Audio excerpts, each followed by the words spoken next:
Good afternoon. This is Dale M. Gardner Webb. This is Mels 605 Summer 2016. Today is 6/29/16. I'm going early today at 4 o'clock. I announced that a couple of weeks ago and put it out in an email. So hopefully I'll have somebody join me here in a few minutes, but if not, we'll continue on. I want to remind you to start with, again, of the final turn-in date for summer of 2016 is July 14th. If you don't have your portfolio done by then, you'll be moved to $699 and you'll be charged for 1 hour internships. I think it's about $520 for the fall while you're waiting to complete. You won't have coursework, but you'll just need to be working on your portfolio. And that will happen on July 15th if you don't have all of your work completed. A reminder, when you are submitting your final evidence narrative and any attached artifacts, as you can see from the screen, with each of the 6 evidences you have, yours will say component. This is an older one. This is mine. Component A, B, C, D, and E, and then you'll have a box at the end that just says AppSell, AppTel, and etc. That's where the final evidence narrative goes. That's when you put all 5 of the components together from that evidence, and put them all in one document. Don't put them in there as separate components. Put them in as one document. Merge them all into one document, and add any artifacts, separate media materials that you might have, like PowerPoints or Prizzies or something like that. But you also have to click on this complete form button over here to the right, and that's where you put your summary and descriptors. If you don't know how to write summaries and descriptors, that's fine. If you will go to the main menu, I'm not sure this thing, there it comes, it'll open, but you can see you have a place to put your summary and descriptors. Now, the place to put those in. Now, if you don't know how to do that, let me go to a new share and go back to our desktop. Okay, I've changed that. 605 materials. Let me go to this one. All right, so if you will go to Task Stream Tools, that's on the main menu, you'll see a folder, and you'll see I have some documents. Writing Task Stream Summary and Descriptors will explain how to write those summaries and descriptors. And you'll also see a document that says Accomplished Summaries and Descriptors. That is what they look like when you write them out. This is a set of summaries and descriptors for all 6 evidences that I believe are accomplished. So again, on Task Stream Tools is where you'll find that. But don't forget, when you're in Task Stream, when you make your final submission, and I'm going to go back and show you what it will actually look like now. I hope you will stay with me as I go through this. All right. This is a person that's in your group in spring of 15 in Raleigh, Carrie. I'll go to hers. And so what you see in that final box just says AppSell. You see a final summary document that contains all of the previous components, A through E. They're right there. Any other media that would be considered artifacts. Email responses to allow her to set up a PLC. Minutes of the PLC meetings, agendas, pictures, PDF files, things like that. And then here is, I can click on that and I can see, remember the button was over here to the right that said complete form. But when I see it, it's here. I click on that and this will show me her summary and descriptors. And there, I don't know if you can see these or not, but that's where they are. And there's her summary and descriptors. So I hope most of you are at the point where you're about through with your final evidences, that you have completed all of your components in year 2 where you're working on your final evidences now, but don't forget, we got to have one document with all components in it, and we got to have your summary and descriptors. If you have questions, email me. I'll be glad to get online with you and walk you through it. All right, so that's your task stream reminder. In terms of turn-ins for this course, you should have, those should be about done. All you had this semester was CAP E and SOP F. Those should have already been in. And then your final CAP and final SOP had to go in, and you should be, I think, this week's turn-in was SOP should be in for comments and task stream by now. So you should be, because we have 2 weeks to the deadline or a little more, and then you should be submitting your SOP final in the next 2 or 3 days. All right. Congratulations to Christy. I think she's going, one of our classmates is going on a vacation out of the country. I hope she has a good time. She finished up the last of her work today, all of her discussion boards and all of those things. So congratulations. Hope she has a good trip. We have a couple more folks who are about through. So keep going. I think George is about through with his too. So just keep going. I hear from Courtney a lot. Charles a lot. I think Charles is about through. I think Charles is portfolio. Gloria. So Sherry, if you have problems of any kind, let me know. And I will, if I can't help you, I'll hook you up to the right person who can. So let's make sure we all try to get through in the next 2.5 weeks here with our task stream portfolio. Please remember that next week is a holiday week. Gardner Webb observes that holiday, so we will not be having class next week. Our next class session will be the following week on Wednesday, the 13th, the day before the deadline, and then, of course, we'll have 2 more sessions after that, the 20th and the 27th, and we'll be through. So we have 3 more after tonight and 4 more weeks, and we'll be through the summer session. All right, tonight's activity. What I have for you tonight is the principles in basket activity. If you looked under Zoom session, week 7, many districts are now using a screening device. These are districts that use an applicant pool.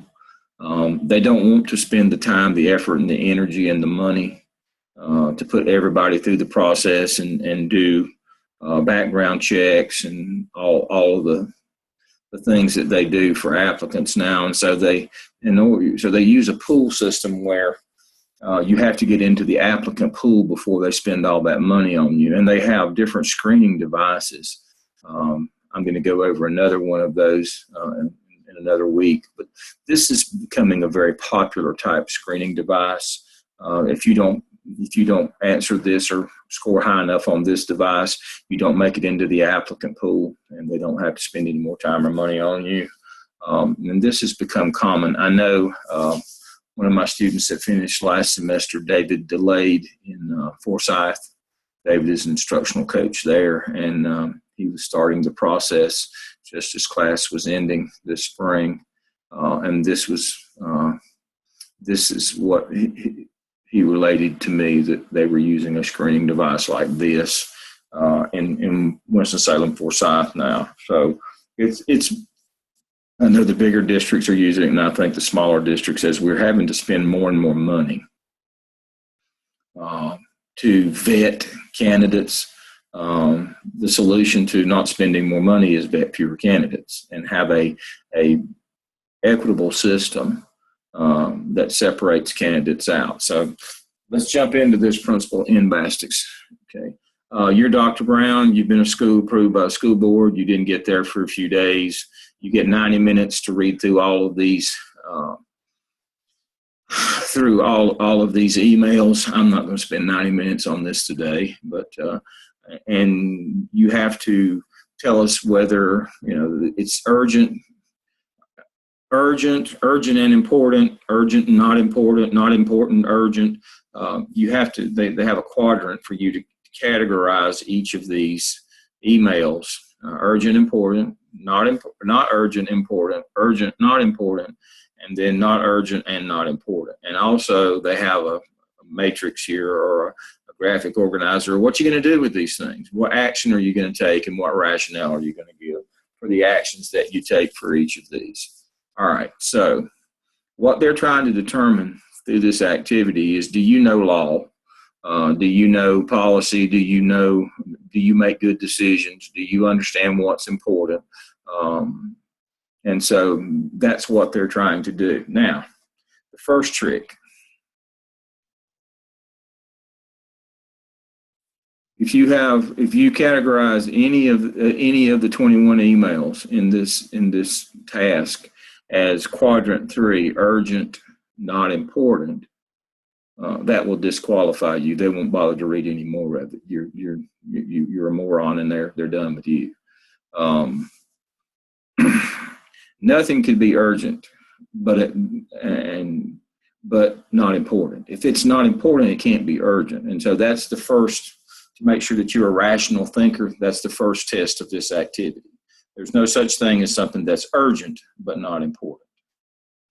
And so if you have any of these categorized in that quadrant, that's the first thing they'll look at. And if that's the case, they'll just throw it away. You're done. You didn't catch on.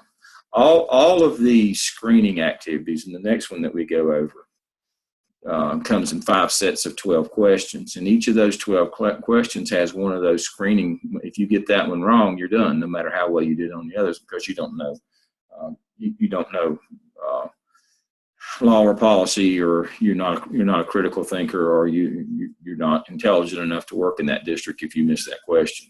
So for this activity, if you categorize anything as quadrant 3, then you're just out. All right, let's get started. We'll roll back up and look. All right. Okay, this one is to establish a parent council for the school, and this is a parent.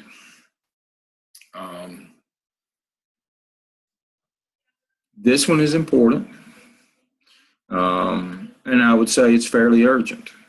You got, and the reason why it's fairly urgent, you got a week or two late start getting started in the year. You need to get on this one fairly quickly if you want to try to get a PTA up and running this year, and you do need that, by the way, a PTA up and running, and not just in name only. So this one would be urgent, and it would be important.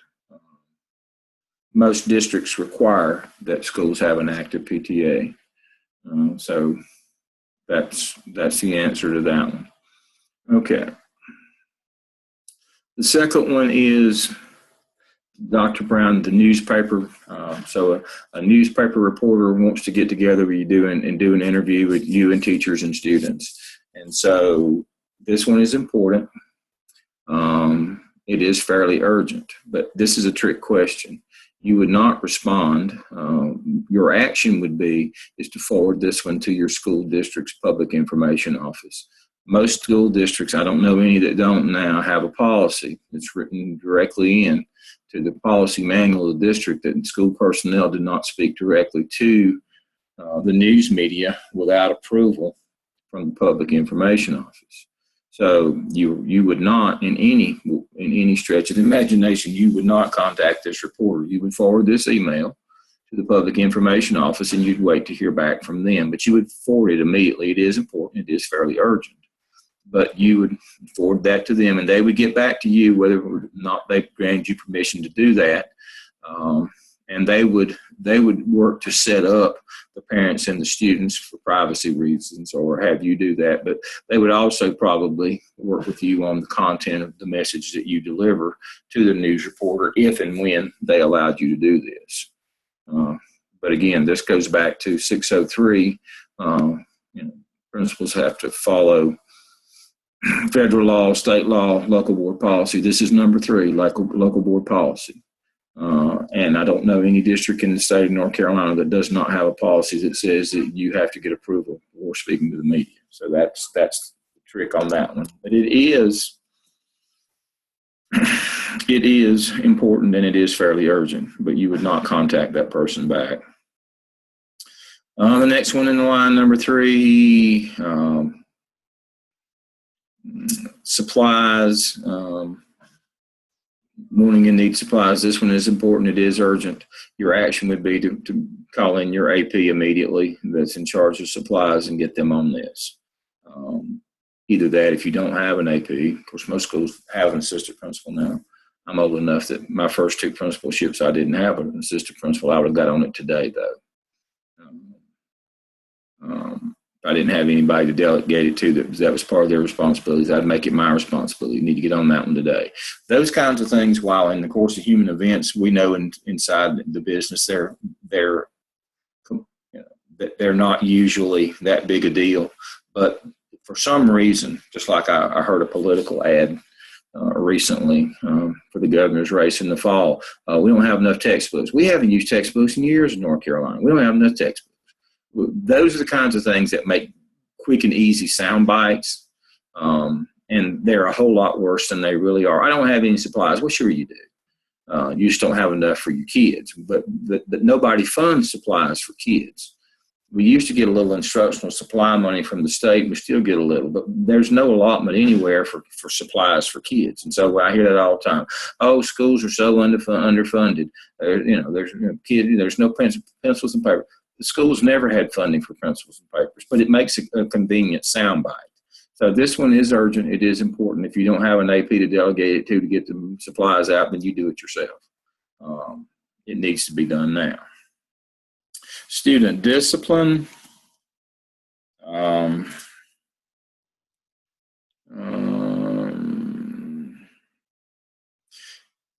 like for you to emphasize importance of consistently enforcing discipline rules. Okay. Okay. This is one of those that's not important, not urgent. You'll cover that in due course of time in your faculty meeting. First thing you basically don't want to do as a new administrator is overreact. And the sky is falling, henny penny kind of stuff. Even if the sky is falling, henny penny kind of stuff, you don't want to overreact.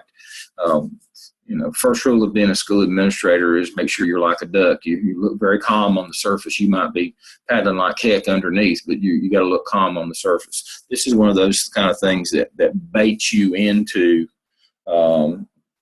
overreacting immediately, and taking some rash action because you got some wing nut on your staff that thinks unless you took kids out back and shot them, you didn't do enough discipline.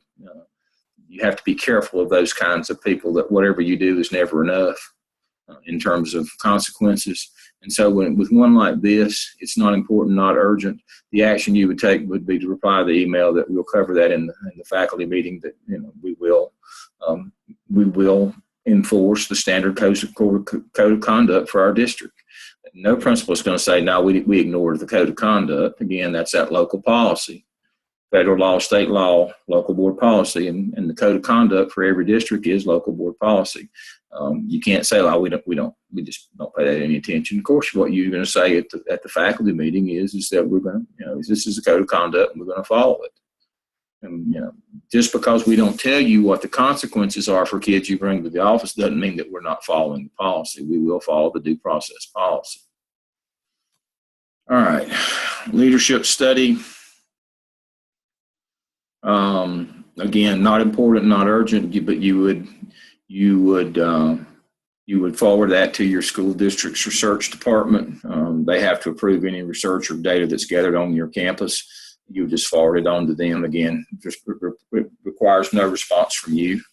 It's not urgent, not important, and your research or your institutional review board, IRB, and every district is supposed to have an IRB, an institutional review board.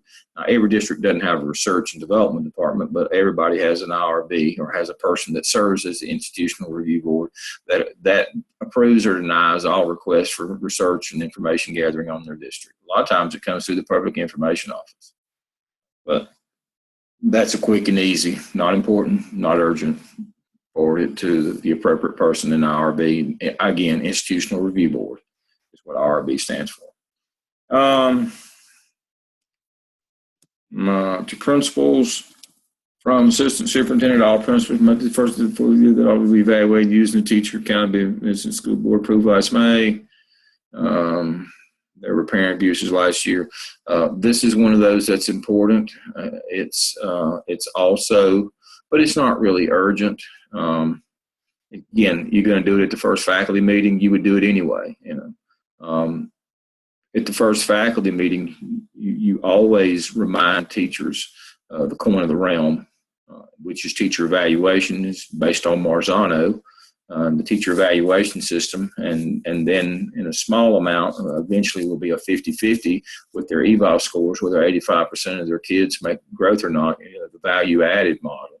But we remind teachers, we should do it at the beginning of every year and at mid-year, that this is how you'll be evaluated. And we also go over the policy, the faculty handbook on things like sick days and vacation days and all that stuff. So it is important, but it's not urgent. We're going to cover it anyway. We're required to do that kind of thing in the faculty meeting anyway, at the first faculty meeting of the year. Things like can't take vacation days when kids are in school, and you can't abuse sick leave and be seen on Facebook at a concert. I saw one of those recently, where the person lost their job because they were, the local newspaper took a picture and they were on the front page when they were supposed to be on sick leave, and they were at a party, some kind of a concert. So that one's important, but not urgent. What your response would be to respond back, the assistant superintendent will do, and then do it.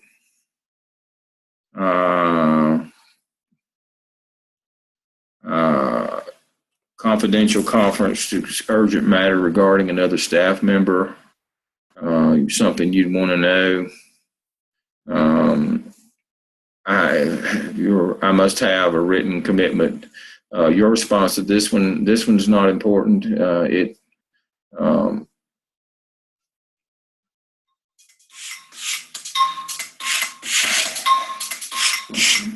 we're going to pause just a second.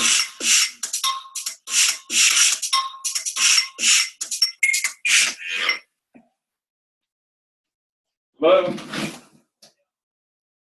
Yep, I just saw him down here. I was sitting here watching him. They didn't see me. I was in the office. Yep, I just watched him. Young man and lady here. Thank you for sending me. All right, thank you. Bye-bye.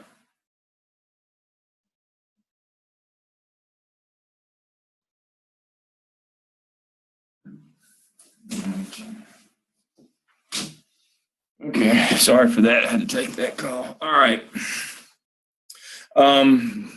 This one is not important, not urgent. You do not respond. You can. The response that you would make is, if you would like to come and see me, please schedule an appointment. But you would never, in writing, say that that you're going to keep whatever it is confidential. Somebody, confesses to you an act of a crime or violence or breaking the law, or says somebody has done something bad to me, you are duty bound to report that to law enforcement. So you can't make such a promise as, I'll keep it confidential. If you want, and that's what you say in the email. If you'd like to schedule an appointment with me, please contact my secretary. Please know that I don't have the protection of being your attorney, an officer of the court. And so if you report a crime to me, I will have to report it to the police. I make no promise to keep anything confidential. That's what you would do with that one. So it's not important, not urgent, and you would respond that you can get an appointment, but I make no promises on confidentiality. Lesson plan for substitutes.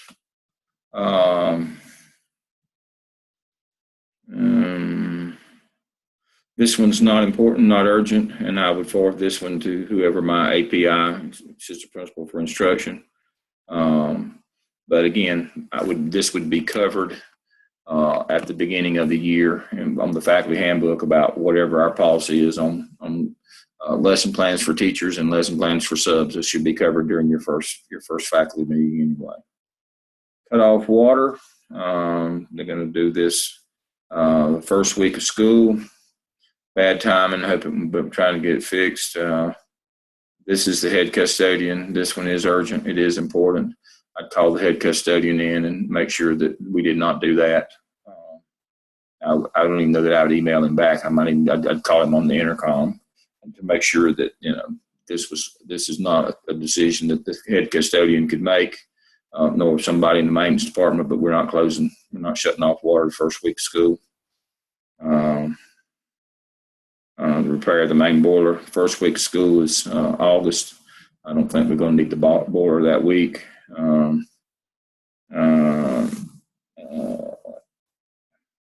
But you need to make sure that somebody other than your custodian takes this over. It is important. It is urgent, but you needed somebody other than the custodian needs to take this over and make sure that people know that shutting down, turning the water off while you have kids in school is not an option.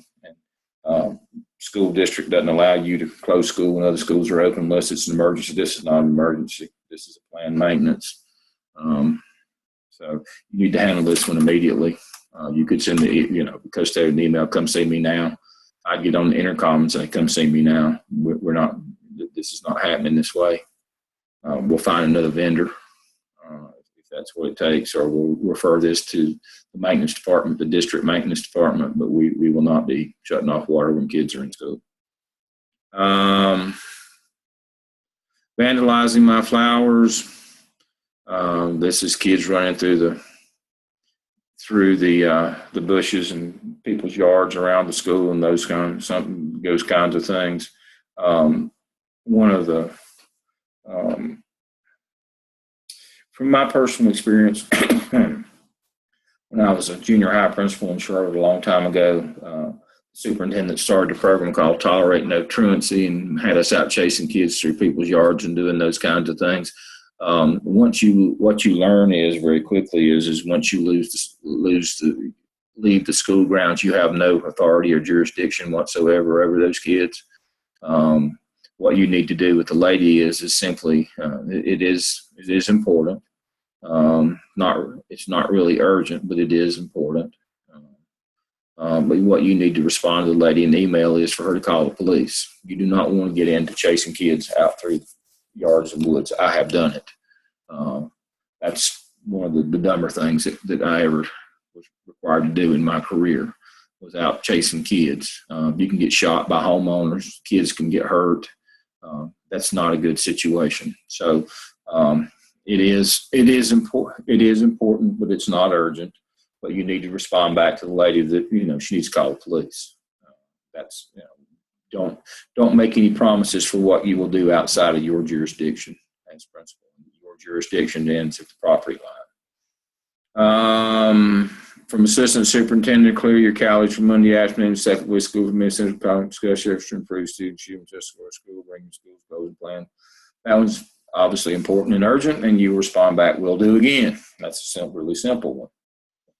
And then the first thing that you would do after that is you would bring your API in, or your assistant principal for instruction, or your content coach, or whoever, and you would start putting that together. And you would do that today. You might get it together today, but you would start the process of pulling together what your test scores are and what efforts have been going on in your building in the past. So that one is important. It is urgent. I'm president of the Council on Children's Problems. In an assembly program, your students is following child abuse. Okay, this one's important, but it's not urgent.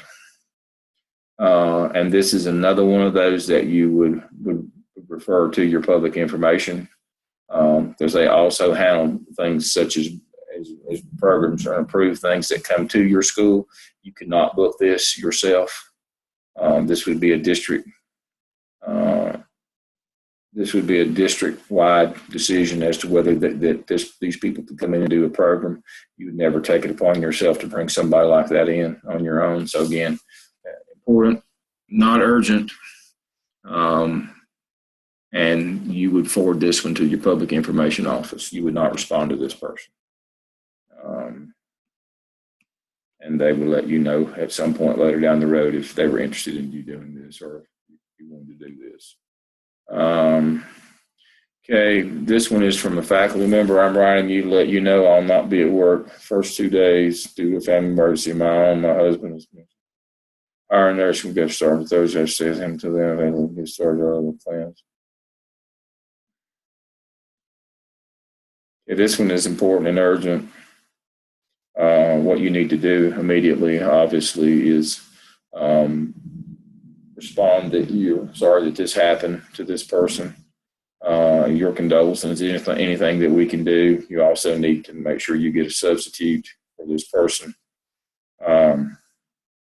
You do realize that if teachers give you enough notice that they have 2 personal days a year that you can't deny. So there's no need being obstinate on this one. Oh, you need to be here the first day of school. You can't deny them if they have a legitimate reason. I mean, they can take two emergency. They have two days a year, 2 personal days a year that they can take. And that's what she's taking. So do you know the law here? That's what the trick on this question is. Do you know the law? Now, if they say they're taking all 5 days of the first week, that'd be a different story. There could be an issue there. But 2 days, you can't deny them the 2 days. What you need to do is make sure they've got a substitute. Sub has plans. Probably want to get your API, your content coach, or somebody to make sure that there's plans in the room for those first 2 days, things for them to do. So this is one of those urgent things. It is important. And you also want to respond. So your action here would be respond back with condolences to the lady. Find out if she's got a sub. If not, you're going to get on that and find out where she is in that process. Does she have lesson plans and does she have a sub? Started to help you with. Okay.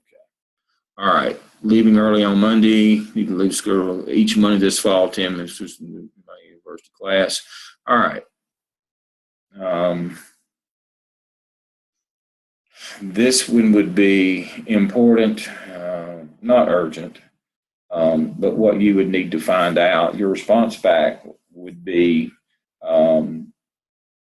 if this teacher had some kind of prior approval for early dismissal to attend classes. Now, many of y'all are all online, but many of your colleagues that do take classes, their districts don't allow release time to leave them or let them leave early. So that's why our face-to-face classes don't start until 4:45, because unless you're at a very late start school, you shouldn't have to leave early to get to class. What we figure is we offer classes you within an hour driving distance of most all teachers, and so even if you're driving from an hour away, you should be done by 3:45 to get to class on time, or we make the adjustment on our end if you can't get there before 5. So this one is important, not too urgent, but you need to get back to the teacher and find out if there was some kind of a prior arrangement for them to leave early. If not, you can't do that. That generally would have to come through the central office if there was some kind of a prior arrangement or a policy that allowed early release of teachers. You certainly should not get into that habit or that. You really don't have the authority to do that, an early release. So again, important, not urgent. I would get back to the person to find out if they had some kind of an early release or if there was some policy. But most of the time what happens is that student just has to be 15 minutes late to the graduate class. All right. So you got 2 students next.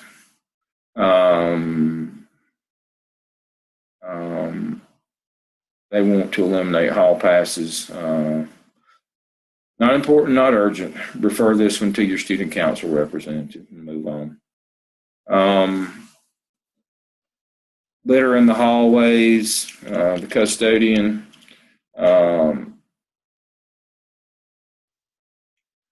Litter in the hallways and the cafeteria during lunch. This one is not,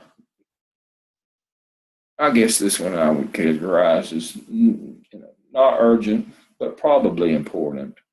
At some point, you're going to need to, look and see if this is a really big problem or not. But this is one of those I'd kind of take a look see about. And then you might have to remind your custodian that the reason why we hired him was because to pick up the trash. If there weren't any, we probably wouldn't need him, kind of thing. So this one, important but not urgent. This would be one of those. I'd email my response would be I'd email back. I'll take a look at it if school opens, and I'd take a look at it if school open. But more than likely, it's just a normal amount, and the custodian just doesn't want to have to. Wants to not have to come and work every day, but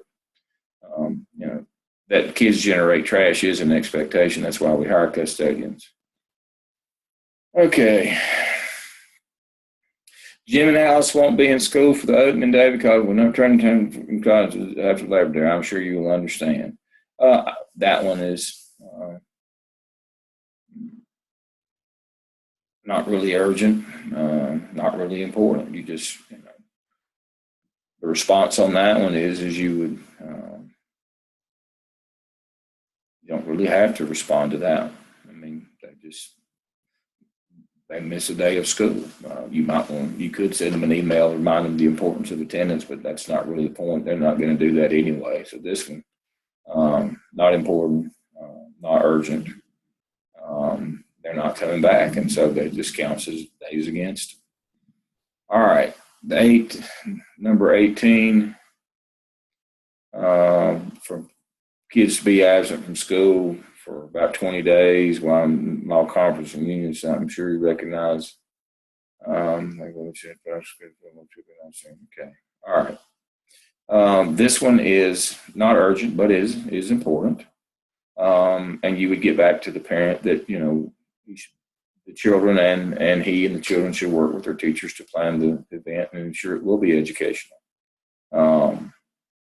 And this is one of those you would want to forward to the teacher of those children or the teachers to make sure that you put together a plan so that this 20-day experience out of the country won't cause too big a problem. But again, this one is important, but not urgent.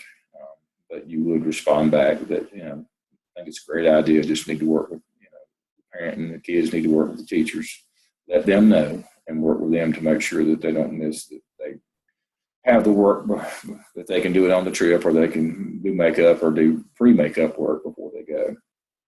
The next one is just a spam. You just delete it and go on. Number 19, all expense paid vacation. The next one, the family member hospitalized. My wife's mother's been in improvement, still think to be with her. And doesn't look little, we could be, why I'm keeping supposed to happen. All right, you got a science teacher. All right, what you need to do, this one is important. It is urgent. You need to get in touch with your HR department right away and see what you can do about a long-term sub and work through your district HR office on personnel on taking short-term leave, relief, or those kinds of things, and see what the policy is. More than likely on something like this, this person's going to have to go on a short-term leave for bereavement. There might be issue of pay and not pay. Every district does it a little bit differently. So this one would be important and urgent, but your response would be to the teacher, I'll get right back with you. And the next thing you would do is email your HR department, your personnel department about, what steps we need to do with this one. Do we need to do a short term? Does this teacher, teachers can't take annual leave when kids are there, so they can't use vacation days. Does this qualify in this particular district? Does this qualify for sick days? Or are they going to have to take a leave? So you would need to get in touch with your HR immediately. And then 21, congratulate you.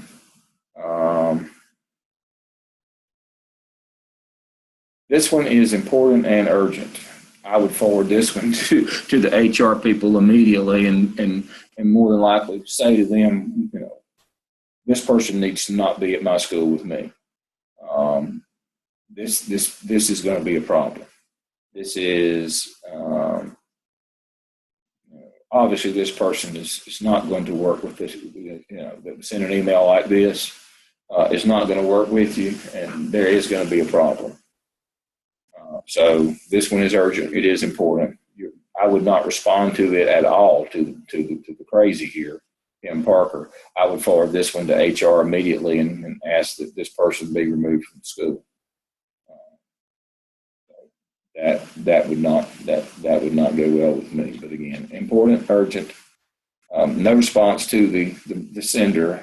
Forward to HR and request a transfer or action be taken to remove this person from school. All right, so these are the kinds of things. There was a couple trick questions in there. Again, nothing is urgent and not important. And they would ask you for your action, and I gave you an action and the reason for the action. And that's what you work through. Some of these, there's not just one right answer. A lot of them, it's just going to be, can you give a rationale for what went on? You can reasonably support your answer. It's kind of where we are with this type of activity. I'm going to go ahead and close down without much preamble. I don't know if you can hear outside of we're experiencing a major storm, and I'm guessing I'm going to lose internet here just in a minute if I hadn't already. So I will see you in 2 weeks on Wednesday at our regular time at 7 o'clock. I hope you have a good week. Don't forget, if you need help with task stream, email me. I'm here for you. Y'all have a good afternoon.